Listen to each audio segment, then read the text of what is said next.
Hello cricket station viewers எல்லாருக்கும் வணக்கம். நான் உங்க சஞ்சீவ், என் கூட ரிச்சர்ட்ஸ் இருக்காரு. ரிச்சர்ட்ஸ், இன்னைக்கு இந்தியா வந்து நியூசிலாந்துக்கு அகேன்ஸ்டா இருக்க மேட்சை ஜெயிச்சிட்டாங்க. ஸோ இதனால வந்து ஆப்போனண்ட் யாருன்னு கன்ஃபார்ம் ஆயிடுச்சு. செமிஃபைனல்ஸ்ல இந்தியா வாஸ் ஆஸ்திரேலியா ஃபர்ஸ்ட் செமிஃபைனலில் விளையாட போறாங்க. அதுக்கு முன்னாடி இந்த மேட்ச் பத்தி நம்ம பார்ப்போம். பேச வேண்டிய விஷயங்கள் நிறைய இருக்கு. ஃபர்ஸ்ட் வந்து பாத்தீங்கன்னா, இப்போ ஒரு பேசற கட் பண்ணிருக்காங்க. ஹர்ஷித் ராணாவை கட் பண்ணிட்டு வருண் சக்கரவர்த்தியோட போயிருக்காங்க. அது வந்து நமக்கு லாபம் தான் கொடுத்துருக்கு. அவர் 5 விக்கெட் எடுத்திருக்காரு. பட் அதை பத்தி பார்ப்போம். அதுக்கு முன்னாடி நம்ம பேட்டிங் கண்டிஷன்ஸ், பேட்டிங் யூனிட்டை பத்தி முதல்ல பார்ப்போம். பேட்டிங் எப்படி பண்ணிருக்காங்க இன்னைக்கு இந்தியா? உங்களோட கருத்து என்ன? இன்னைக்கு வந்து பார்த்தா ஃபர்ஸ்ட் 2 மேட்ச் இந்தியா வந்து லீக்ல வந்து டாஸ் தோத்தாங்க. ஆனா வந்து செகண்ட் தான் பேட்டிங் பண்ணாங்க. இன்னைக்கு வந்து ஃபர்ஸ்ட் பேட்டிங் பண்ணா நல்லா இருக்கும் அப்படிங்கிற மாதிரி ஒரு விஷயம் இருந்துச்சு. அதுக்கு தகுந்த மாதிரி நியூசிலாந்தும் இந்தியாவை வந்து ஃபர்ஸ்ட் பேட்டிங் பண்ண வச்சாங்க. ஸோ அதுவே முதல்ல இந்தியாவுக்கு வந்து ஒரு நல்ல ப்ளஸ்ஸாக தான் இருந்துச்சு. நெக்ஸ்ட் வந்து பார்த்தீங்கன்னா இன்னைக்கு மேட்ச்ல வந்து 152 டாட் பால்ஸ் வந்து இந்தியா விளையாடி இருக்கு. ஏறக்குறைய பாகிஸ்தான் நம்ம கூட விளையாண்டப்ப இவ்வளோ அளவு டாட் பால்ஸ் தான் விளையாண்டாங்க. ஆனால் பாகிஸ்தான் தோத்தாங்க, இந்தியா ஜெயிச்சாங்க. இதுக்கு நடுவில் இருக்கிற வித்தியாசமா என்ன இருக்கு அப்படின்னு பாக்குறப்ப இந்தியாவோட ஸ்பின் யூனிட் தான் இருக்கு. அதை பத்தி நம்ம பின்னாடி பார்க்கலாம். பொதுவா ஸ்லோ விக்கெட்ல அட்டாக் பண்ணி விளையாடுறது வந்து பவர் பிளேவில் நியூ பால்ல நல்ல விஷயம். ரோஹித் சர்மா வழக்கமா அவரோட டெம்ப்ளேட்ல தான் போனாரு. ஆனா அன்பார்ச்சுனேட் அது வந்து சக்சஸ் ஆகல. அது ஒன்றும் பிரச்சனை கிடையாது. கில் வந்து ரொம்ப இன்ஃபார்ம்ல இருக்கிற ஒரு பேட்ஸ்மேன். இந்த மாதிரி ஏதாவது மிஸ் ஆகும் தான், அதெல்லாம் ஒன்றும் சொல்ல முடியாது. அதே மாதிரி இந்த பக்கம் திரும்பினீங்கன்னா 3வது விக்கெட்டு நீங்களே பார்த்தீங்க. நீங்கள் கிரிக்கெட் எவ்வளோ ஃபாலோ பண்ணுறீங்கன்னு எனக்கு தெரியும். விராட் கோலிக்கு கிளென் பிலிப்ஸ் எடுக்கிற ஒரு கேட்ச் எல்லாம் வந்து ஒரு அசாதாரணமான விஷயம். அது வந்து விராட் கோலி விக்கெட்டை கொடுத்தாருன்னு சொல்ல முடியாது. அந்த பக்கம் பார்த்தீங்கன்னா ஹென்ரி வந்து விக்கெட்டை எடுத்தாருன்னு சொல்ல முடியாது. ஸோ டக்குன்னு வந்து ஒரு 3 விக்கெட்டை சரிச்சு ஒரு 30+ ரன்னுக்குள்ளே தள்ளி விட்டுட்டாங்க. ஆனால் ஒரு ஸ்லோ விக்கெட்டில் அதுக்கு மேற்கொண்டு எப்படி விளையாடணும் அப்படிங்கிறத வந்து ஸ்ரேயாஸ் அண்ட் அக்ஷர் 2 பேருமே ரொம்ப பேட்டிங் டிஸ்பிளே ரொம்ப நல்லா இருந்தது.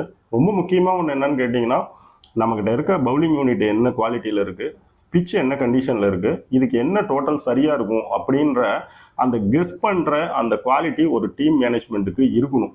அதுதான் வந்து அந்த கிளாரிட்டி தான் அங்கே போகிற பேட்ஸ்மேன்களுக்கு என்ன மாதிரி மேட்சை வந்து மூவ் பண்ணி எடுத்துகிட்டு போகலாங்கிற இன்னொரு கிளாரிட்டியை கொடுக்கும். இன்னைக்கு அக்ஷர் அண்டு ஸ்ரேயாஸ் விளையாடுறப்ப தெளிவாக தெரிஞ்ச விஷயம் வந்து அவங்க ஒரு 270 தான் இலக்கா வச்சுட்டு மூவ் பண்ணிட்டு இருந்தாங்க. ஆனால் ரொம்ப தப்பான நேரத்தில் பார்த்தீங்கன்னா கேஎல் ராகுல் அண்டு ஜடேஜா அவுட் ஆனது வந்து ஒரு தப்பான நேரம். அதனால என்ன ஆயிடுச்சுன்னா அங்கேருந்து கொஞ்சம் ரன்னை வந்து இன்க்ரீஸ் பண்ணுறதுக்கு கொஞ்சம் அட்டாக் பண்ணி போக முடியல. ஆனால் இருந்தாலுமே ஹர்திக் பாண்டியா கடைசியாக அந்த அந்த பர்டிகுலர் பிச்சில் வந்து ஒரு காட்டின ஒரு அட்டாக்கிங் வந்து சூப்பராக இருந்துச்சு. அந்த 45 ரன் வந்து ரொம்ப ரொம்ப வேலிடான ரன்ஸு கொண்டு வந்தாங்க. இதில் ஒட்டுமொத்தமாக எடுத்துக்கிறப்ப பார்த்தீங்கன்னா ரோஹித் சர்மா ஃபர்ஸ்ட் கேப்டன்சிக்கு வந்தப்போ சொன்ன விஷயம்தான், ஓப்பனர்ஸ் தவிர எங்கள் டீமில் எல்லாரும் எல்லா இடத்துலையும் விளையாடணும், அந்த மாதிரி ஒரு டீம் உருவாக்கணும். நெக்ஸ்ட் வந்து நாங்கள் பவர் பிளேவில் ஒரு 3 விக்கெட்டை டக்குன்னு கொடுத்துட்டா கூட அதுக்கு மேலே அந்த பிச்சுக்கு எவ்வளோ ரன் வேணுமோ அதை கொண்டு போகிற அளவுக்கு ஒரு பேட்டிங் யூனிட் எங்ககிட்ட இருக்கணும், மிடில் ஆர்டர் அப்படின்னு சொல்லியிருந்தாரு. இப்போ அதே தான் இன்னைக்கு நடந்திருக்கு. ஓவராலாக பார்த்தீங்கன்னா இந்த விக்கெட்டில் வந்து இந்தியா நினைச்ச ரன் வந்து 270, அது வந்து வின்னிங் ஸ்கோரு. ஆனால் இவங்க வந்து ஃபைட் பண்ணுற மாதிரி ஒரு 250 கிட்ட வந்தாங்க. தப்பான நேரத்தில் வந்து கேஎல் ராகுல் அண்டு ஜடேஜா விக்கெட் போனதுனால அந்த ஒரு 15 அண்டு 20 ரன்ஸ் கம்மியாச்சு. மற்றபடி வந்து மிடில் ஆர்டர்ஸ் வந்து இன்னைக்கு ரொம்ப நல்லா விளையாடி இருந்தாங்க. நல்லா சொன்னீங்க ரிச்சர்ட்ஸ். ஆனால் இப்போ அதே மாதிரி நான் இந்தியாவோட போலிங் போகிறதுக்கு முன்னாடி ஒரு முக்கியமான டாபிக் டச் பண்ணணும்னு நினைக்கிறேன். என்னன்னா நம்ம நியூசிலாந்தோட ஃபீல்டிங். இப்போ நீங்க ஆல்ரெடி அந்த பாயிண்ட் வந்து ரைட்டா வந்து பேசுனீங்க. பட் இருந்தாலும் அந்த கிளென் பிலிப்ஸோட கேட்ச்லாம் வந்து பிரமாதமான கேட்ச். அது வந்து இது வந்து நீங்க போலருக்குன்னு சொல்ல முடியாது, கோலி மேலே மிஸ்டேக்கும் சொல்ல முடியாது. இதெல்லாம் வந்து ஃபீல்டர் மேலே விக்கெட் எழுதி வச்சா தப்பு இல்லைன்னு தான் நான் சொல்லுவேன். ஸோ அப்படி இருக்கும்போது ஓவராலா அவங்களோட பெர்ஃபார்மன்ஸ் இன்னைக்கு எப்படி இருந்தது ஃபீல்டில் நியூசிலாண்டோடது? இப்போ இதே சாம்பியன்ஸ் டிராஃபியில் எடுத்துக்கிட்டிங்கன்னா பாகிஸ்தான் கூட ரிஸ்வானுக்கு லெஃப்ட்ல எடுத்திருந்தாரு இதே மாதிரி ஒரு கேட்ச். இன்னைக்கு வந்து விராட் கோலிக்கு வந்து பாத்தீங்கன்னா ரைட்ல எடுத்திருக்காரு. அப்புறம் ஹர்திக் பாண்டியா இன்னைக்கு ஒரு புல் ஒன்று அடிக்கிறப்ப பந்து ஏர்ல இருந்தப்ப மனுஷன் ஸ்விம்மிங் பூல்ல டைவ் அடிக்கிற மாதிரி சம்மர் டைவ் அடிக்கிறாரு நேருக்கு நேரம். பார்த்தேன் அது மிஸ் ஆயிடுச்சு, அந்த கேட்ச் பிடிக்கல. கரெக்டா? ஆமா. உண்மையாலுமே வந்து டைவ்ல வந்து சம்மர் வந்து ரொம்ப கஷ்டம். நீங்க நேருக்கு நேரா டைவ் அடிக்கிறது வந்து ஃபீல்டிங்ல வந்து ரொம்ப ரொம்ப கஷ்டமான விஷயம். அதை வந்து அவர் வந்து எப்படின்னு கேட்டீங்கன்னா மீட்டர் கணக்கு அடிக்கிறாரு. ஆமா, இன்னைக்கு ரொம்ப ஜஸ்ட்ல மிஸ் ஆச்சு. அவர் எங்க இருந்தோ வந்து டைவ் பண்ணது ஜஸ்ட்ல கேட்ச் மிஸ் ஆச்சு. அது ஆமா. அதுலயும் என்னன்னு கேட்டீங்கன்னா அவர் கவர் பண்ண ஏரியாவை தாண்டி அவர் டைவ் மீட்டருக்கு அடிக்கிறாரு. அவ்வளவு தூரம்லாம் வந்து ஸ்ட்ரெயிட்ல நீங்க நேருக்கு நேரா டைவ் அடிக்கிறதுலாம் வந்து ஒரு அசாத்தியமான ஆக்சுவலி அந்த அந்த டைவ்ல நான் ஒரே ஒரு விஷயம் பேசணும்னு இருக்கேன். பொதுவா என்ன பண்ணுவாங்கன்னா, லாங்ல நிக்கும் போது பால் வந்து 4-6க்கு வந்து போயிட போகுதுன்னு சொல்லிட்டு கேட்சுக்கு கமிட் பண்ண மாட்டாங்க. கிட்ட போய் பால் பண்ணி எப்படியாவது பால் உடம்புல பட்டு நிறுத்தணும்னு பார்ப்பாங்க. இவர் வந்து 6-4 எல்லாம் போறத பத்திலாம் அவர் கவலையே படல. கேட்ச் பிடிச்சாகணும். அதனால அந்த ஒரு சேஸ் பண்ணிட்டு வந்து ஒரு குதிச்சாரு பாத்தீங்களா? சோ அதுதான் அவரோட கமிட்மெண்ட் காட்டுது ஆக்சுவலி.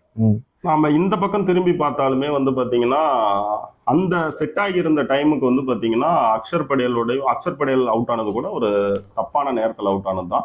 அதுலயுமே அந்த ஒன் ஹேண்ட் கேட்ச் வந்து கேன் வில்லியம்சன் எடுத்திருப்பாரு. இன்னொரு இடத்துல ராங் டைம்ல ஜடேஜா அவுட் ஆகிறப்பையும் பாத்தீங்கன்னா அதே ஒன் ஹேண்ட்ல தான் வந்து பாயிண்ட்ல நின்று கேன் வில்லியம்சன் எடுத்திருப்பாரு. இந்த ஒன் ஹேண்ட் பிளண்டர் வந்து மூணுமே வந்து எடுத்துக்கிட்டிங்கன்னா எப்படின்னா அந்த 3 கேட்சுமே இந்தியாவுக்கு வந்து அந்தந்த நேரத்தில் அந்த 270 அப்படிங்கிற போகிறதுக்கு வந்து ஒரு பெரிய முட்டுக்கட்டையை போட்ட கேட்ச். ஃபீல்டிங் நல்லா இருந்தால் என்ன நடக்கும், அது என்ன மாதிரி இம்பேக்ட் பண்ணும் ஒரு மேட்ச்சில் அப்படிங்கிறதுக்கு இன்னைக்கு ஒரு நல்ல லெசனாக இருந்துச்சு. World class fielding. அது பொதுவாகவே கிவிஸ் வந்து எப்படி இருப்பாங்கன்னு தெரியும். இன்னைக்கு இன்னும் ஒரு ஸ்டெப் அகடாக இருக்காங்க. கண்டிப்பா அவங்க வந்து நீங்க ஆல்ரெடி பேசின மாதிரியே வந்து இந்த டோர்னமெண்ட்ல எனக்கு தெரிஞ்சு வந்து ரொம்ப ஸ்ட்ராங்கான டீம் அவங்கள தான் நம்ம சொல்லணும். அதை பற்றி நம்ம இன்னும் தெளிவாக இன்னொரு நாள் பார்ப்போம். பட் இப்போ அடுத்து நம்ம இந்தியா போலிங்க்கு வாங்க. ரிச்சர்ட்ஸ், என்ன நினைக்கிறீங்க பெர்ஃபார்மன்ஸ் பற்றி? முக்கியமாக 4 ஸ்பின்னர் வேற, ஓவரால் பெர்ஃபார்மன்ஸ் எப்படி இருந்தது? என்னை பொறுத்த வரைக்கும் பார்த்தீங்கன்னா வருண் சக்கரவர்த்தி உள்ளே கொண்டு வந்ததுக்கான ரீசனே என்னன்னா அவங்களுக்கு வந்து பூம்ரா மாதிரி ஒரு எக்ஸ்பேக்டர் வந்து பவுலிங் யூனிட்ல இல்லை. ஸோ அந்த மாதிரி ஒரு எக்ஸ்பேக்டர் அவங்களுக்கு வேணும். ஸோ அதுக்காக தான் வருண் சக்கரவர்த்தியை அவங்க இத்தனை ஸ்பின்னர் இருக்கிறப்பையும் 5வது ஸ்பின்னராக உள்ளே கொண்டு வந்தாங்க. நான் என்ன நினைச்சேன் அப்படின்னா முதல் மேட்ச் ரொம்ப நல்லா போகல, குல்தீப் யாதவ் கிட்ட இருந்து ஒரு நல்ல பர்ஃபார்மன்ஸ் இல்லைன்னா செகண்ட் மேட்சே வருவார் இந்தியா தோத்துருந்தா. ஆனால் 2 மேட்சுமே ஜெயிச்சதுனால கம்பல்சரி கம்பீர் வந்து விடமாட்டார். இந்த எக்ஸ்பேக்டர் கட்டாயம் அவருக்கு தேவை.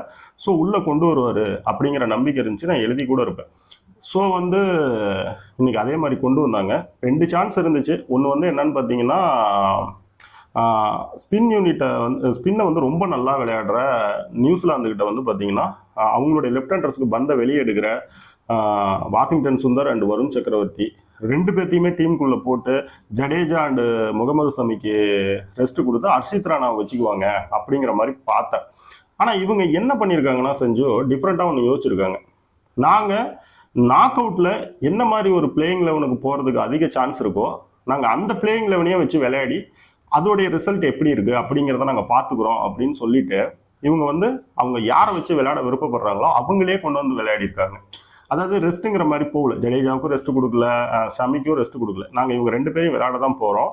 எங்களுக்கு வந்து வாஷிங்டன் சுந்தர் வேணாம், எங்களுக்கு வருண் சக்கரவர்த்தி இருந்தாலே போதும் அப்படிங்கிறது தான் இது வந்து காட்டுது.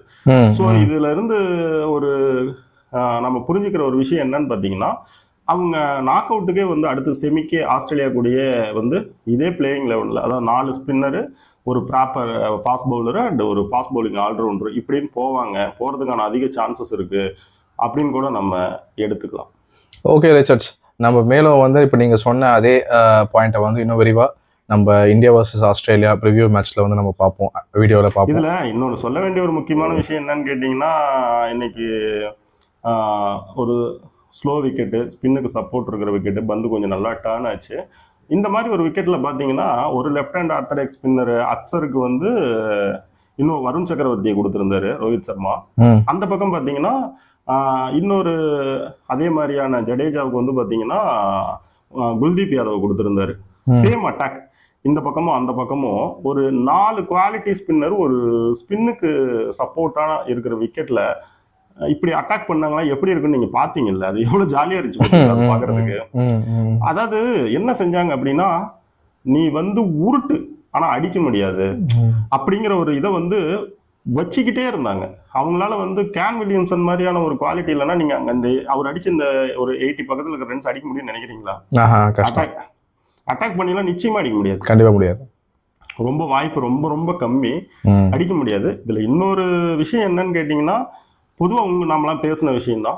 துபாயில் வந்து ஸ்பின்னுக்கு விட ஃபாஸ்ட்டுக்கு வந்து கொஞ்சம் சப்போர்ட் அதிகமாக இருக்கும். ஃபாஸ்ட் மீன்ஸ் வந்து பெருசாக ஸ்விங் அண்ட் ஸ்வீம் அந்த மாதிரிலாம் கிடையாது. கொஞ்சம் பந்து நின்று வரும், கொஞ்சம் வந்து ஒரு வித்தியாசமான பவுன்ஸ் இருக்கும், கட்டர்ஸ் போகிறதுக்கு ஹெல்ப் ஆகும். ஸோ இந்த வகையில் கொஞ்சம் இதாக இருக்கும்.